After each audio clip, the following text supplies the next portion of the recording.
신약성경 마태복음 5장 10절에서 12절까지 말씀입니다. 우리 한 목소리로, 큰 목소리로 봉독하겠습니다. 시작. 의를 위하여 박해를 받은 자는 복이 있나니 천국이 그들의 것임이라. 나로 말미암아 너희를 욕하고 박해하고 거짓으로 너희를 거슬러 모든 악한 말을 할 때에는 너희에게 복이 있나니 기뻐하고 즐거워하라. 하늘에서 너희의 상이 큼이라. 너희 전에 있던 선지자들도 이같이 박해하였느니라. 아멘. 네, 여러분, 오늘 말씀 제목을 한번 읽어볼까요? 시작. 예수님과 함께 예수님처럼. 우리가 2달간 열심히 팔복의 말씀을 가지고 배우고 또 새기고 달려왔는데, 오늘 팔복 말씀의 마무리입니다. 그동안 여러분 고생 많았습니다. 진짜 너무 어렵고 부담스러운 말씀이고 속에 많이 부대끼는 내용도 많았을 텐데, 이렇게 잘 들어주시고 새겨주시고 또 선생님들과 나눠주셔서 너무 감사합니다. 여러분, 팔복이 말하는 모든 복은, 그 복 있는 사람은 결코 아무나 되는 것이 아닙니다. 제자들에게 하신 말씀이라고 제가 첫날에 말씀드렸죠. 아무에게나 하신 말씀이 아니고 예수님이 그들의 제자를 뽑아서 그들에게 가르치신 내용이 팔복이에요. 그런데 그 제자들 중에서도 진짜 제자들, 예수님과 끝까지 같이 갈 사람들, 예수님을 끝까지 닮아갈 사람들이 이 팔복의 복을 누리는 사람들입니다. 그런데 오늘 성경이 말씀하는 팔복의 결론이 뭔가요? 뭔가요, 여러분? 박해를 받고 고난을 받고 욕을 먹고 창피를 당하는 사람이 결론이에요. 그것이 가장 큰 복이래요. 복의 완성이래요. 팔복의 마지막에 자리를 잡고 있죠. 오늘 말씀이 이 앞에 모든 7가지의 복을 누리는 예수님의 진짜 제자들은 마지막 8번째에 써있는 의를 위하여 박해를 받는 복까지 가게 됩니다. 그것이 완성입니다. 지금까지도 버거웠지만 오늘은 정말 버겁죠? 여러분, 예수님과 함께 사는 사람, 예수님을 끝까지 닮아가는 사람은 의를 위해서 박해를 받을 때가 오나 봐요. 성경이 그렇게 말하는 걸 보니까. 이 복음이, 마태복음이 처음 쓰이고 처음 읽히던 시대에는 정말 어마어마한 박해가 있었습니다. 그리스도인들이 유대인들에게 쫓겨나고 공격을 받았고, 로마인들에게는 황제 숭배를 거부한다는 이유로 잔인하게 처형당했습니다. 예를 들어서 팔다리를 묶어서 말에게 달아주고 말에게 채찍을 가하면 이랴 하면 말이 달릴 거 아니에요. 몸이 산채로 찢어지는 능지처참의 처형을 당하기도 했고, 끓는 기름, 끓는 물에 살아있는 사람을 넣는, 마치 닭을 막 튀기듯이 사람을 끓는 기름에 넣는 처형을 당하기도 했고, 경기장에, 원형 경기장에 사자나 곰 같은 맹수를 넣어놓고 예수 믿는 사람을 넣어놓고 맨몸으로 싸우게 하다가 죽게 하는 그런 처형도 당했습니다. 사람들은 다 구경하고. 이런 어마어마한 박해가 있던 시절에 이 말씀이 쓰여졌고 읽혔습니다. 지금 이 시대에는 그 정도의 박해는 우리가 사는 이곳에는 없지요. 그런데 저 시절에는 있었어요. 그것도 아주 많이, 아주 오랫동안. 그런데도 불구하고 지금까지 그리스도인들이 끊이지 않고 저 박해를 이겨낼 수 있었던 이유는 딱 하나입니다, 여러분. 예수님이 우리의 주님이시다. 예수님이 우리 인생의 주인이고 우리의 왕이시다. 이 믿음 하나 때문에 이런 박해를 당했습니다. 여러분, 예수를 사랑하는 자들의 모임이 교회입니다. 교회를 뭐라고 정의하냐? 예수를 사랑하는, 예수를 믿고 따르는 자들의 모임이 교회예요. 그 교회는 제가 제자들을 부르시는 예수님을 설교할 때 한 번 말씀드렸는데, 베드로가 이런 고백을 했었죠. 주는 그리스도시요 살아계신 하나님의 아들입니다. 우리 마태복음 16장 말씀 잠깐 보겠습니다. 우리 한 절씩 교독해 볼게요. 이르시되 너희는 나를 누구라 하느냐?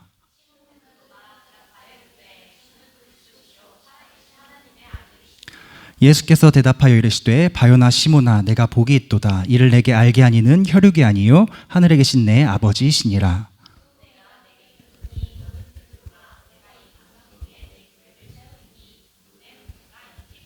아멘.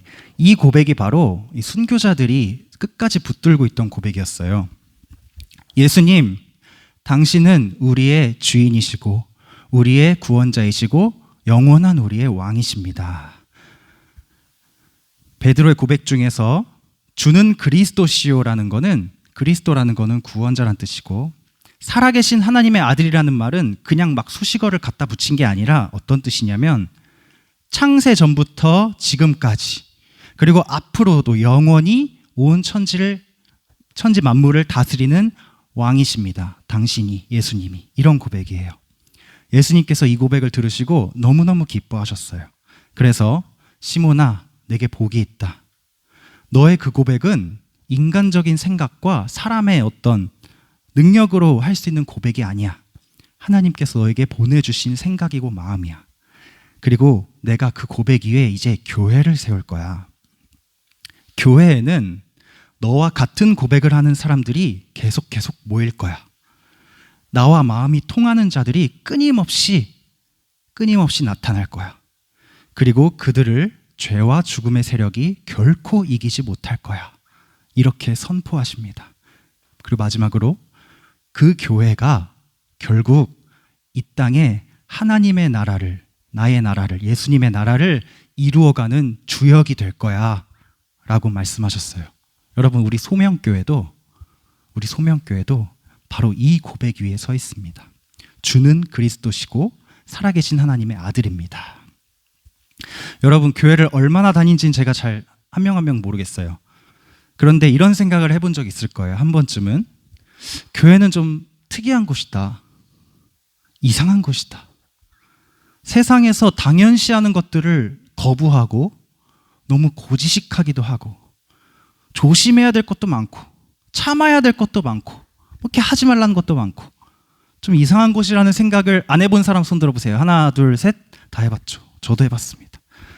원래 그렇습니다, 여러분. 원래 교회다운 교회일수록 더 그렇습니다. 그래서 오늘 말씀처럼 예수를 따라가다 보면 좀 많이 피곤하고 지치고 괴롭고 도망가고 싶고 쉬고 싶고 숨고 싶을 때가 반드시 찾아옵니다. 여러분, 슬럼프가 오기도 하고 우울감이 오기도 하고 허무함이 오기도 하고 회의감이 들기도 하고, 그러나 이 모든 것을 견디고 우리가 끝까지 예수님의 제자가 될 수 있는 이유는 예수님께서 이 모든 고난과 박해 가운데서도 우리와 늘 함께 계시고 이 모든 상황을 우리에게 결국 복으로 바꿔주실 것을 약속하셨기 때문이에요. 여러분, 우리 만난 지 얼마 안 됐을 때 제가 소명에 대해서 얘기를 해준 적이 있습니다. 소명에 대해서. 소는 부를 소자라고 했고요. 명은 두 가지 뜻이 있다고 했어요. 맞추는 사람 스타벅스 쏘겠습니다. 저번 주에 양시연 학생이 받아갔어요. 주양 생명명 5, 4, 3, 2, 1 땡. 기억나는 사람? 기억나는 사람? 생명명 하나 맞아요. 또 하나 있습니다. 소명의 소는 부를 소, 명은 생명명, 그리고 힌트는 명자가 들어가. 그 의미에 손을 드는 사람만 제가 시키겠습니다. 주의할래요? 할래요? 자, 5초 뒤에 정답 공개. 스타벅스 무효. 5, 4, 3. 네, 문주희 씨 뭐라고요? 명령이요? 정답. 여러분 박수 쳐주세요. 문주희가 이번 주 스타벅스 가져가는 걸로. 팀워크 좋은데요, 저 팀. 네, 여러분 생명명, 명령명이라고 했죠. 그래서 소명이라는 말은 하나님께서 부르신 생명, 우리는 하나님께서 부르신 생명이다가 첫 번째 의미고, 두 번째는 하나님께서 우리를 불러서 주시는 명령이 있다. 이게 두 번째 의미라고 했습니다. 그리고 제가 우리 삶의 조금 있다가 우리 삶의 최종적인 가치는 여러분 한 사람 한 사람의 가치는 여러분의 직업이나 커리어나 같이 사는 배우자나 남겨놓은 업적 같은 걸로 그 가치가 매겨질 수 없다고 제가 말씀드렸어요. 이 말씀이 잘 안 믿어지긴 하겠지만 세상은 끊임없이 이런 걸 요구하지만 여러분 기억하세요. 여러분의 가치는 여러분의 직업이나 커리어나 배우자나 남겨놓은 업적 같은 걸로는 절대 매겨지지 않아요. 이것들은 일시적이기 때문입니다.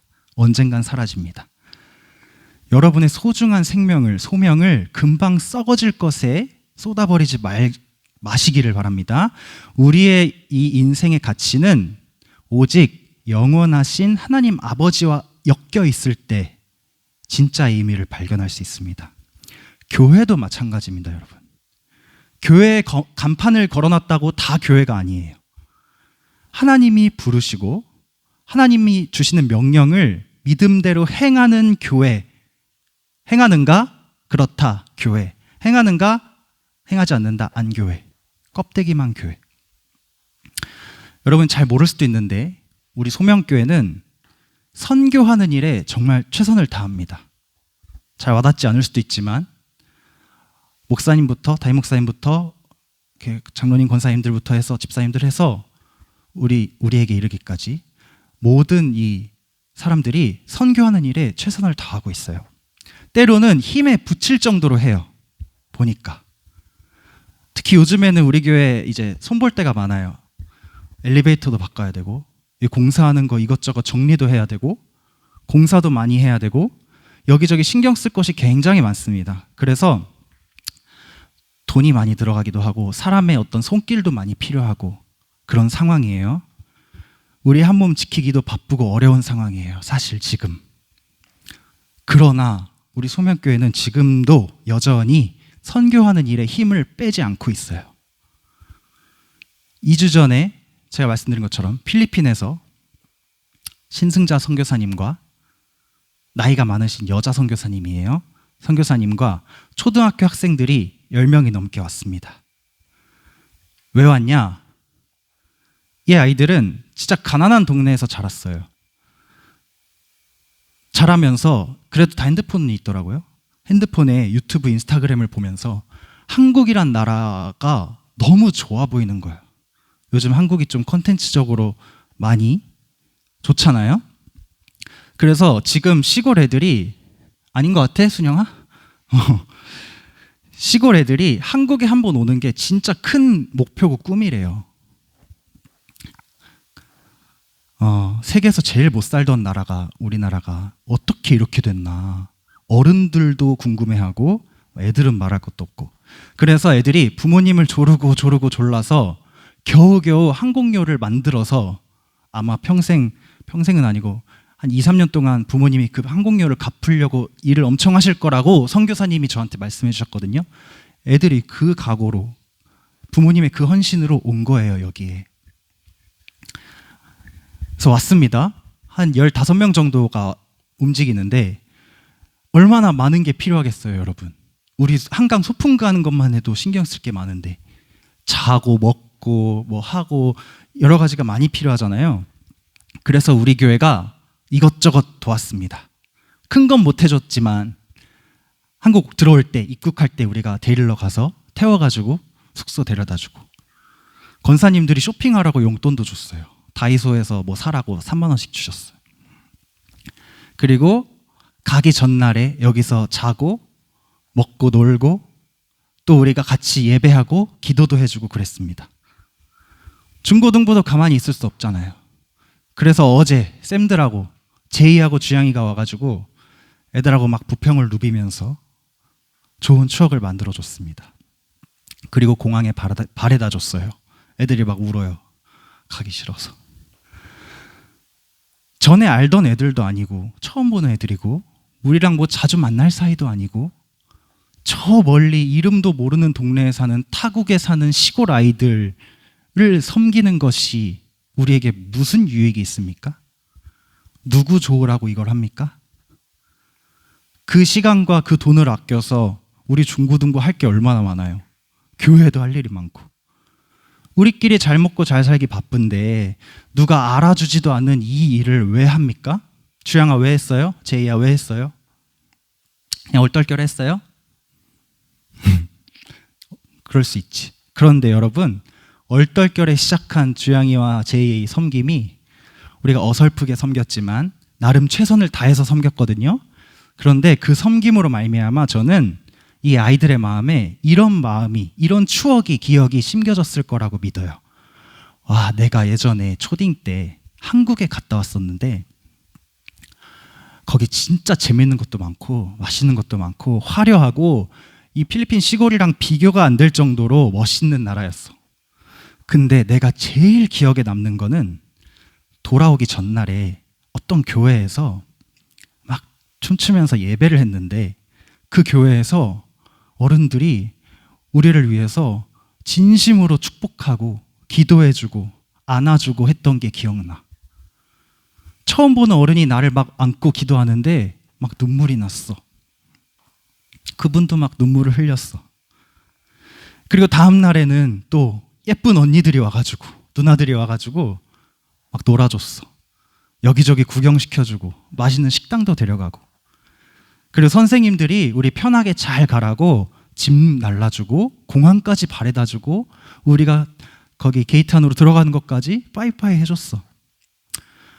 맞아, 내가 한국 갔을 때 그때 그 교회에서 이유 없이 대가도 없이 나를 아끼고 사랑해주는 사람들을 정말 많이 만났어. 이런 기억이 그 아이들의 마음에 새겨졌을 거라고 저는 믿어요. 이 아이들이 필리핀에서 만만치 않은 환경 속에 살아가면서 힘들고 어려울 때마다 나를 사랑해줬던 그 사람들의 사랑, 그들 안에 있는 예수님의 사랑이 떠올라서 다시 일어나고 다시 힘을 얻고 다시 웃을 수 있고 Hey my friend, how are you? DM 하나 보낼 수 있는 친구가 생겼다면은 이보다 더 훌륭한 예수님의 제자가 어디 있습니까? 여러분 어디 있어요? 이거보다 더 훌륭한 사람이 어디 있어? 어제 김주양 이재희는 정말 훌륭한 선교사였습니다.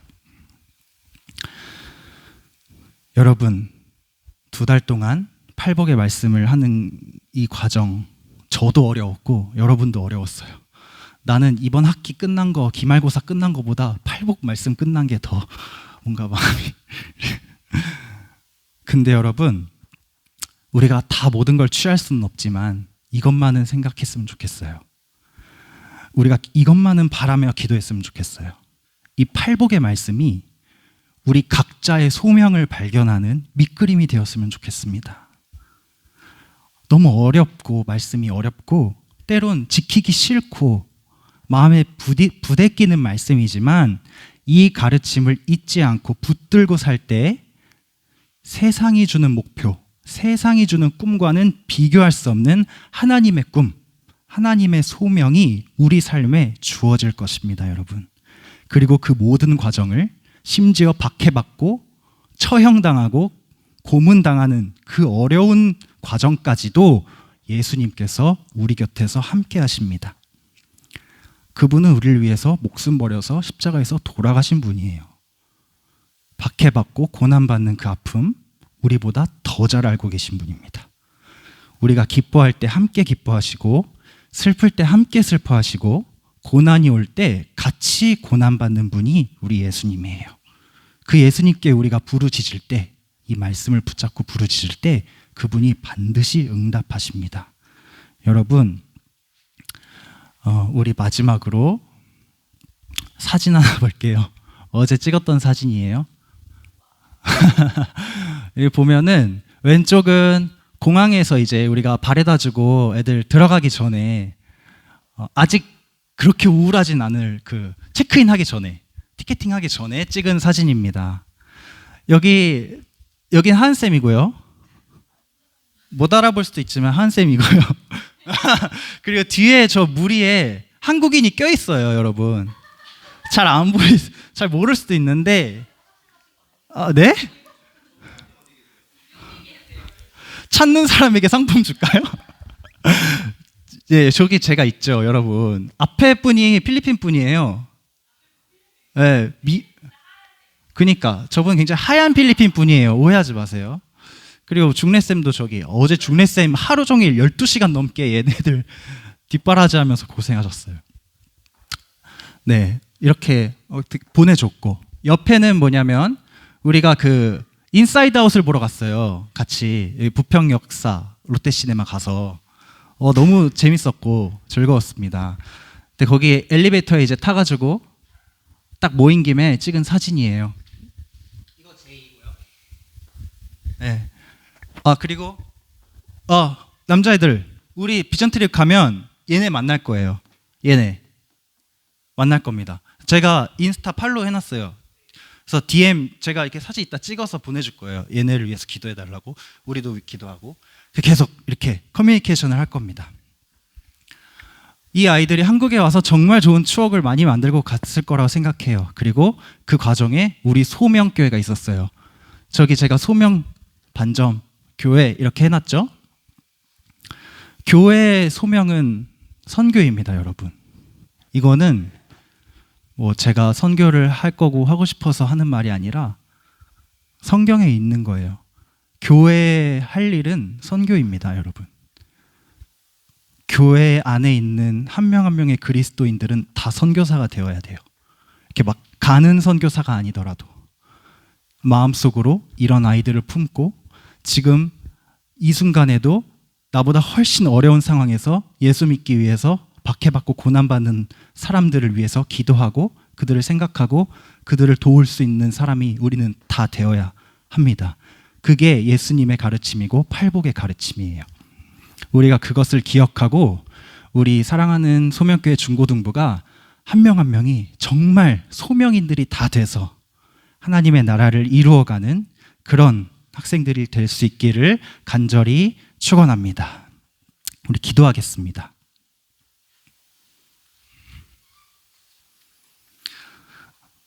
오늘은 이렇게 기도했으면 좋겠습니다. 사랑하는 하나님,